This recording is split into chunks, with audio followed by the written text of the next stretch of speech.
warahmatullahi taala wabarakatuh. Perkenalkan, nama saya Istika Anggela dari mahasiswa YIN Kerinci, jurusan Manajemen Dakwah, Fakultas Usuluddin Adab dan Dakwah.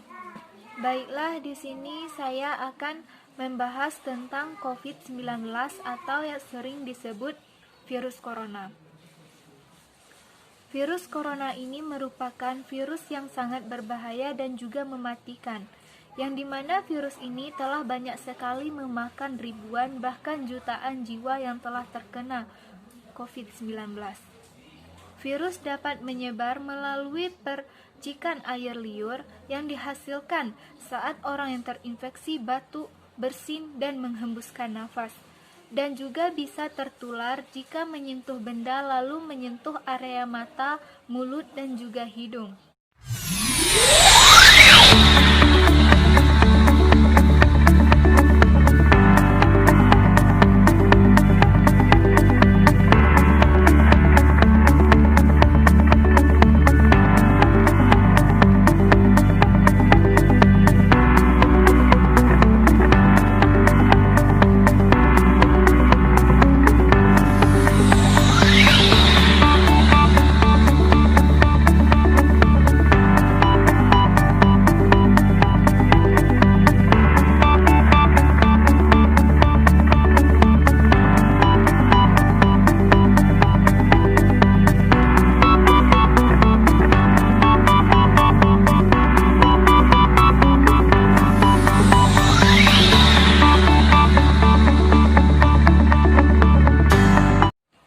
Pertama, gejala baru COVID-19. Berikut gejala virus corona selain batuk dan demam. Parosmia. Parosmia merupakan satu di antara gejala seseorang terjangkit COVID-19. Kehilangan kemampuan indera penciuman.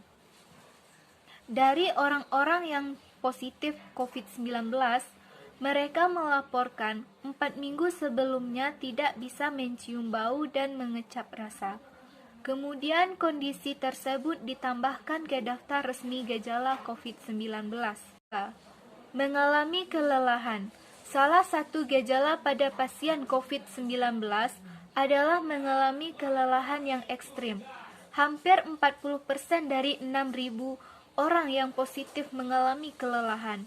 Rasa lelah tersebut berlangsung lama, bahkan saat virus telah hilang. Kemudian yang ketiga, mengalami mata merah. Kondisi mata merah muda patut dicurigai sebagai tanda COVID-19. Kemudian diikuti gejala lain seperti demam, batuk, maupun sesak napas. Masalah pada pencernaan. Awalnya para peneliti menganggap bahwa diare dan juga masalah lambung tidak termasuk sebagai tanda COVID-19.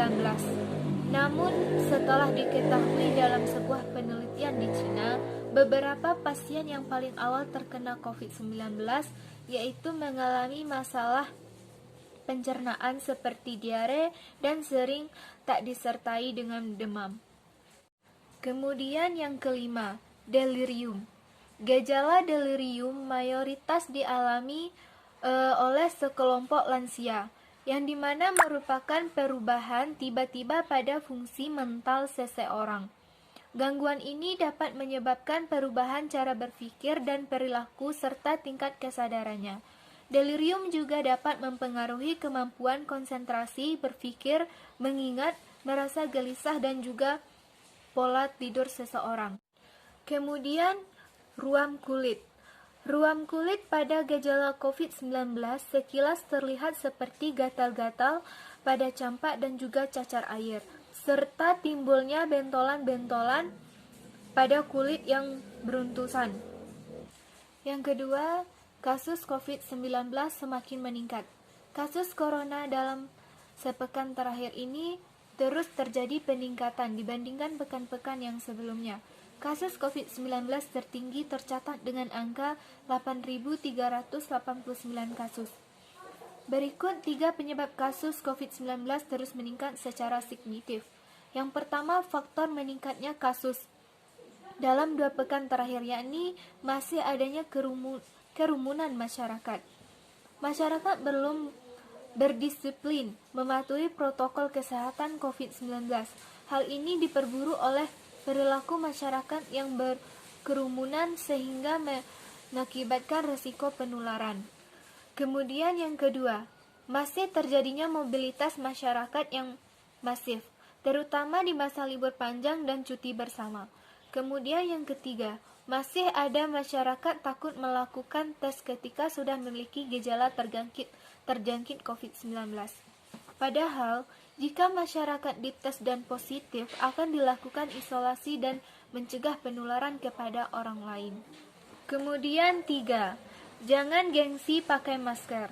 Tradisi baru dalam menghadapi area new normal ini membuat warga harus terbiasa dengan protokol kesehatan untuk berdamai dengan virus corona. Maka, kita dihimbau untuk tidak malu dalam memakai masker ataupun menggunakan masker dalam kehidupan sehari-hari. Tidak ada stigma buruk bagi warga yang menggunakan masker. Justru menggunakan masker adalah hal yang wajib dilakukan untuk mencegah penularan wabah corona. Jangan menganggap ada orang aneh kalau tidak mau melepaskan maskernya. Justru malah sebaliknya, orang yang tidak mau mematuhi protokol kesehatan dengan tidak menggunakan masker yang kemudian harus dianggap orang yang aneh, lantaran berpotensi membahayakan diri sendiri dan juga orang lain.